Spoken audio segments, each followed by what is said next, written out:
قولو آپ کہہ دو آمنا باللہ ہم ایمان لائے اللہ تعالیٰ پر، وما انزل الینا اور اس چیز پر جو نازل کی گئی ہماری طرف، وما انزل اور اس چیز پر جو نازل کی گئی الی ابراہیم و اسماعیل و اسحاق و یعقوب والاسباط، ابراہیم، اسماعیل، اسحاق، یعقوب علیہم السلام اور اولاد پر، وما اوتی موسیٰ و عیسیٰ اور جو دی گئی موسیٰ علیہ السلام اور عیسیٰ علیہ السلام کو، وما اوتی النبیون من ربہم اور جو کچھ دیا گیا نبیوں کو ان کی رب کی جانب سے، لا نفرق بین احد منہم ہم فرق نہیں کرتے ان میں سے کسی ایک کے درمیان، ونحن لہ مسلمون اور ہم اسی کی تابعداری کرنے والے ہیں۔ قولوا آمنا باللہ، جب پیچھے یہ گزرا بل ملت ابراہیم حنیفہ تو گویا سائل نے سوال کیا کیف نتبعو ہم ابراہیم علیہ السلام کی ملت کی اتباع کیسے کریں، تو جواب دیا قولوا آمنا باللہ آپ یہ کہہ دو کہ ہم ایمان لائے اللہ تعالیٰ پر۔ جب پیچھے گزرا کہ ہم ملت ابراہیم کی اتباع کریں گے تو گویا سائل نے سوال کیا ہم ابراہیم علیہ السلام کی ملت کی اتباع کیسے کریں، تو جواب دیا قولوا آپ یہ کہو آمنا باللہ وما انزل الینا الی آخرہ، اللہ تعالیٰ پر ایمان کو قرآن مجید اور دیگر کتابوں پر ایمان لانے پر مقدم کیا گیا، اس لیے کہ اللہ تعالیٰ کی معرفت ہی سبب ہے دیگر چیزوں پر ایمان لانے کا۔ اللہ تعالیٰ پر ایمان لانے کو مقدم کیا گیا قرآن مجید اور دیگر کتابوں پر ایمان لانے پر، اس لیے کہ اللہ تعالیٰ کی معرفت ہی سبب ہے باقی چیزوں پر ایمان لانے کا۔ اور ما انزل الینا قرآن مجید پر ایمان لانے کو مقدم کیا گیا باقی کتابوں پر ایمان لانے کو، اس کی وجہ یہ ہے کہ قرآن مجید ہی کی وجہ سے پتہ چلتا ہے کہ باقی آسمانی کتابیں بھی ہیں۔ قرآن مجید پر ایمان لانا ما انزل الینا اس کو مقدم کیا گیا باقی کتابوں پر ایمان لانے پر، اس کی وجہ یہ ہے کہ قرآن مجید پر ایمان لانا قرآن مجید ہی سبب ہے، ذریعہ ہے اس بات کا کہ باقی آسمانی کتابیں بھی موجود تھیں۔ وما انزل الی ابراہیم اور ان صحیفوں پر بھی ہم ایمان لاتے ہیں جو ابراہیم، اسماعیل، اسحاق، یعقوب اور ان کی اولاد پر نازل ہوئی۔ تو باقی جو صحیفے ہیں ان کے نازل کرنے کی نسبت بھی اسماعیل، اسحاق اور اسی طرح یعقوب علیہ السلام کی طرف کی گئی ہے، اس لیے کہ حالانکہ یہ ابراہیم علیہ السلام کی اولاد میں سے ہیں، تو اس کی وجہ یہ ہے کہ ان تمام اولاد کا ان صحیفوں پر عمل رہا ہے، اسی وجہ سے سب کی طرف اس انزال کی نسبت کر دی جاتی ہے۔ جیسا کہ قرآن مجید صرف حضور صلی اللہ علیہ وسلم پر نازل ہوا، لیکن اس کی نسبت باقی امت کی طرف بھی کی جاتی ہے کیونکہ باقی امت اس پر عمل کرتی ہے اور اس کو مانتی ہے۔ وما انزل الی ابراہیم ہم ان صحیفوں پر بھی ایمان لائے جو ابراہیم، اسماعیل، اسحاق، یعقوب اور ان کی اولاد پر نازل ہوئی۔ اب اولاد کی طرف ان صحیفوں کے نازل کرنے کی نسبت اس وجہ سے ہے کہ اولاد بھی ان صحیفوں پر عمل پیرا تھی، جس طرح کہ قرآن مجید صرف حضور صلی اللہ علیہ وسلم پر نازل کیا گیا لیکن نسبت ساری امت کی طرف کی جاتی ہے کیونکہ ساری امت اس قرآن کو مانتی ہے، اس پر عمل کرتی ہے۔ یہاں پر سوال ہوتا ہے کہ پچھلی شریعتیں تو منسوخ ہو چکی ہیں، پھر کیسے یہ حکم ہے کہ ہم ابراہیم، اسماعیل اور ان کی اولاد کی طرف جو صحیفے نازل کیے گئے ہم ان پر بھی ایمان لاتے ہیں؟ سوال ہوتا ہے پچھلی شریعتیں تو منسوخ ہو گئی ہیں، پھر کیسے فرمایا وما انزل الی ابراہیم کہ ہم ان صحیفوں پر بھی ایمان لاتے ہیں جو پچھلے انبیاء کی طرف نازل کیے گئے؟ تو اس کا جواب یہ ہے کہ ان صحیفوں پر ایمان لانے کا مطلب یہ ہے کہ ہم اس بات پر ایمان لاتے ہیں کہ وہ اللہ تعالیٰ کی طرف سے نازل کردہ تھے۔ جواب یہ ہے ان صحیفوں پر ایمان لانے کا مطلب یہ ہے ہم اس بات پر ایمان لاتے ہیں کہ وہ اللہ تعالیٰ کی طرف سے، وہ صحیفے اللہ تعالیٰ کی طرف سے نازل کردہ تھے۔ والاسباط اسباط جمع ہے سبتن کی بمعنی اولاد کی اولاد، اس لیے حضور صلی اللہ علیہ وسلم حضرت حسن اور حضرت حسین رضی اللہ تعالیٰ عنہما کو سبتین فرمایا کرتے تھے کیونکہ وہ حضور صلی اللہ علیہ وسلم کی اولاد تھے۔ اسباط جمع ہے سبتن کی، سبتن کا معنی ہے اولاد کی اولاد، اسی وجہ سے حضور صلی اللہ علیہ وسلم حضرت حسن رضی اللہ عنہ، حضرت حسین رضی اللہ تعالیٰ عنہ ان کو سبتین فرمایا کرتے تھے کیونکہ یہ حضور صلی اللہ علیہ وسلم کی اولاد تھے۔ باقی یہاں پر اسباط سے کیا مراد ہے، اس میں ایک قول یہ ہے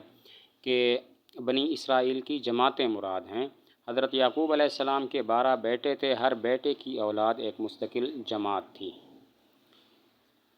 ایک قول یہ ہے کہ مراد بنی اسرائیل کی جماعتیں ہیں، کیونکہ یعقوب علیہ السلام کے 12 بیٹے تھے، ہر بیٹے کی اولاد ایک مستقل جماعت تھی۔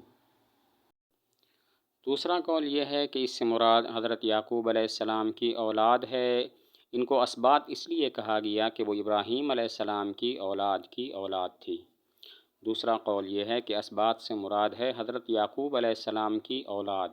ان کو اسباط اس لیے کہا گیا کہ وہ ابراہیم علیہ السلام کی اولاد تھے۔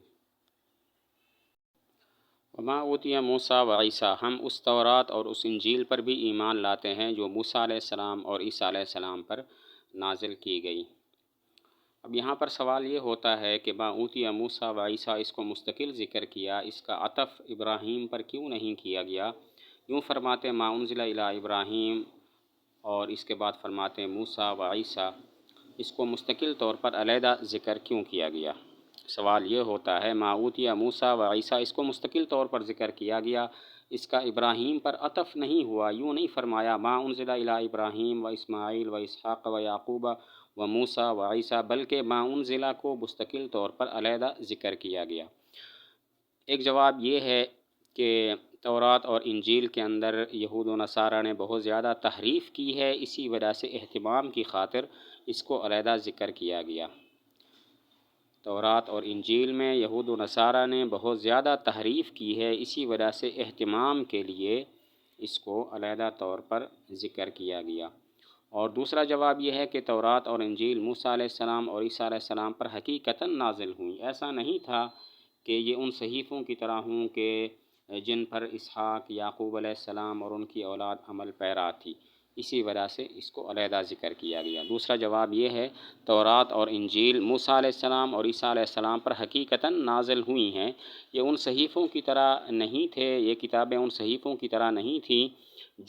جن پر عمل پیرا تھے اسحاق علیہ السلام، یعقوب علیہ السلام اور ان کی اولاد، تو اسی استقلال کو بتانے کے لیے اس کو علیحدہ طور پر ذکر کیا گیا۔ سوال ہوتا ہے کہ ما اوتي موسیٰ و عیسیٰ فرمایا، یہ کیوں نہیں فرمایا ما اوتي موسیٰ و ما اوتي عیسیٰ، جو موسیٰ علیہ السلام کو دی گئی اور جو عیسیٰ علیہ السلام کو دی گئی؟ سوال ہوتا ہے ما اوتي موسیٰ و عیسیٰ فرمایا، ما اوتي موسیٰ و ما اوتي عیسیٰ کیوں نہیں فرمایا کہ وہ کتاب جو موسیٰ علیہ السلام کو دی گئی اور وہ کتاب جو عیسیٰ علیہ السلام کو دی گئی؟ جواب یہ ہے کہ ما اوتي موسیٰ و عیسیٰ اشارہ ہے کہ یہ تورات اور انجیل جو کہ دو کتابیں تھیں، یہ ایک دوسرے کے مخالف نہیں تھیں۔ ما اوتي موسیٰ و عیسیٰ اشارہ ہے اس بات کی طرف کہ تورات اور انجیل یہ دو کتابیں آپس میں مخالف نہیں تھیں۔ پھر سوال ہوتا ہے کہ ما اوتي موسیٰ و عیسیٰ فرمایا، ما انزل الی موسیٰ و عیسیٰ کیوں نہیں فرمایا؟ ما اوتي موسیٰ و عیسیٰ فرمایا، ما انزل الی موسیٰ و عیسیٰ کہ وہ کتابیں جو نازل کی گئیں موسیٰ علیہ السلام اور عیسیٰ علیہ السلام کی طرف، یہ کیوں نہیں فرمایا؟ جواب یہ ہے کہ ما اوتي فرمایا تاکہ اس میں وہ معجزات بھی داخل ہو جائیں جو موسیٰ علیہ السلام، عیسیٰ علیہ السلام کو دی گئیں، اور کتابیں بھی داخل ہو جائیں۔ ما اوتي فرمایا تاکہ وہ معجزات بھی داخل ہو جائیں جو موسیٰ علیہ السلام اور عیسیٰ علیہ السلام کو دیے گئے، اسی طرح وہ کتابیں بھی اس کے تحت آ جائیں جو موسیٰ علیہ السلام اور عیسیٰ علیہ السلام کو عطا کی گئیں۔ وما اوتي النبیون من ربهم، اور جو معجزات باقی انبیاء کو ان کے رب کی جانب سے دیے گئے ہم ان پر بھی ایمان لائے ہیں۔ تو یہ تعمیم بعد التخصیص ہے کہ خاص انبیاء کا ذکر کرنے کے بعد اب باقی عام انبیاء کا ذکر ہے تاکہ سارے انبیاء اس میں داخل ہو جائیں اور کوئی نبی خارج نہ رہے۔ وما اوتي النبیون من ربهم، ہم ان تمام معجزات پر بھی ایمان لاتے ہیں جو باقی انبیاء کو دیے گئے، خاص انبیاء کے بعد عام انبیاء کا ذکر ہے۔ یہ تعمیم بعد التخصیص ہے تاکہ کوئی نبی بھی خارج نہ رہے جس پر ایمان لانا واجب ہو۔ لا نفرق بین احد منہم، ایک مطلب یہ ہے کہ ہم یہود و نصارہ کی طرح نہیں ہیں کہ بعض انبیاء کو مانیں اور بعض کو نہ مانیں، بلکہ ہم تمام انبیاء کو مانتے ہیں۔ اور ایک مطلب یہ لکھا ہے کہ ہم یہ عقیدہ نہیں رکھتے کہ انبیاء کے اصول ایک دوسرے سے مختلف تھے، بلکہ ہمارا عقیدہ یہ ہے کہ تمام انبیاء اصول دین میں ایک تھے، متحد تھے۔ ایک مطلب ہے کہ ہم یہود و نصارہ کی طرح نہیں ہیں جو بعض انبیاء کو مانتے ہیں بعض کو نہیں مانتے، بلکہ لا نفرق کو ہم تمام انبیاء کو مانتے ہیں۔ اور دوسرا مطلب یہ ہے کہ ہم یہ عقیدہ نہیں رکھتے کہ انبیاء اصول دین میں مختلف تھے، بلکہ ہمارا عقیدہ یہ ہے کہ تمام انبیاء اصول دین میں متحد تھے۔ یہاں پر سوال یہ ہوتا ہے کہ بین متعدد کی طرف مضاف ہوتا ہے جبکہ احد متعدد نہیں ہے، تو پھر بین کی احد کی طرف اضافت کیسے درست ہوئی؟ سوال یہ ہے کہ بین ہمیشہ متعدد کی طرف مضاف ہوتا ہے، احد متعدد نہیں ہے، تو پھر بین کی اضافت احد کی طرف کرنا کیسے درست ہوا؟ جواب یہ ہے کہ احد سے مراد جماعت ہے، بین احد یعنی بین جماعت۔ ہم انبیاء کی جماعت میں فرق نہیں کرتے کہ بعض کو مانیں اور بعض کو نہ مانیں۔ جواب یہ ہے کہ احد سے مراد جماعت ہے، جماعت متعدد ہے، یعنی بین احد کا مطلب ہے بین جماعت۔ ہم انبیاء کی جماعت میں فرق نہیں کرتے کہ بعض کو مانیں اور بعض کو نہ مانیں۔ وَنَحْنُ لَهُ مُسْلِمُونَ، اور ہم اسی کی اطاعت کرنے والے ہیں، یعنی ہمارا جو اسلام ہے وہ اللہ تعالیٰ کی اطاعت کی وجہ سے ہے، نہ کہ اپنی خواہش نفس کی وجہ سے۔ اگر ہم بعض انبیاء کو مانیں اور بعض کو نہ مانیں تو پھر ہمارا جو ایمان ہوگا وہ اللہ کی اطاعت کی وجہ سے نہیں ہوگا بلکہ اپنی نفس کی خواہشات کی بنا پر ہوگا۔ وَنَحْنُ لَهُ مُسْلِمُونَ، ہم اسی کی اطاعت کرنے والے ہیں، یعنی ہمارا جو ایمان ہے وہ اللہ تعالیٰ کی اطاعت کی وجہ سے ہے۔ اگر ہم بعض انبیاء پر ایمان لائیں اور بعض پر نہ لائیں تو پھر یہ ایمان اطاعت اللہ کی وجہ سے نہیں ہوگا بلکہ خواہش نفس کی وجہ سے ہوگا۔